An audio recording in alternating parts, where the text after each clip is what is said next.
យលាស់ត្រួយខ្ចីទោះយើងមានជ័យបោះជុំរំនៅមាត់ស្ទឹង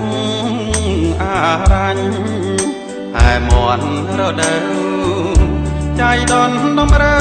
បានស្នេហ៍រំជែក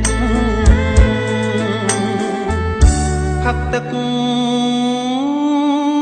ដងស្ទឹងសញ្ជឹងក្នុងចិត្តស្ដាប់ស្នូរហាត់ខ្ញុំស្រង់ទឹកភ្នែកព្រោះត្រូវឃ្លាតឆ្ងាយដល់ការស្វាយរីកទ្រូងអើយស្ទើរបែកសងបែកសងសា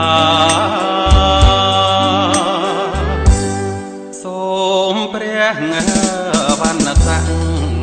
តិត្រមៀងវណ្ណរាជប្រកេនអំណាចរដ្ឋីចែស្ដាងនៅអារញ្ញអារាមសាសនាប្រទានព្រះពរពុទ្ធគង់ចិត្តស្រីទោះបងឃ្លាតទៅចិត្តនៅមិនលៀង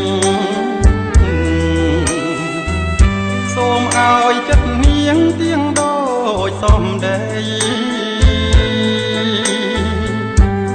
កាលស្បត់សាច់ចា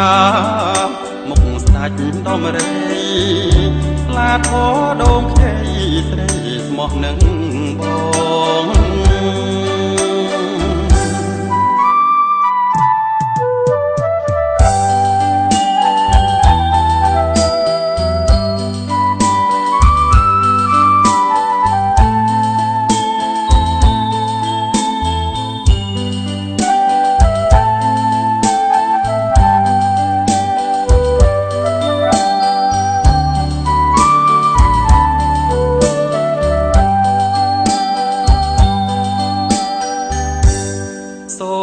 ងព្រះវណ្ណស័ក្តិត្រមៀងវណ្ណរាជប្រកេនអំណាចរដ្ឋីចែស្ដាងនៅអារញ្ញអារាមសាសនាប្រទានព្រះពរពុទ្ធគង់ចិត្តស្រី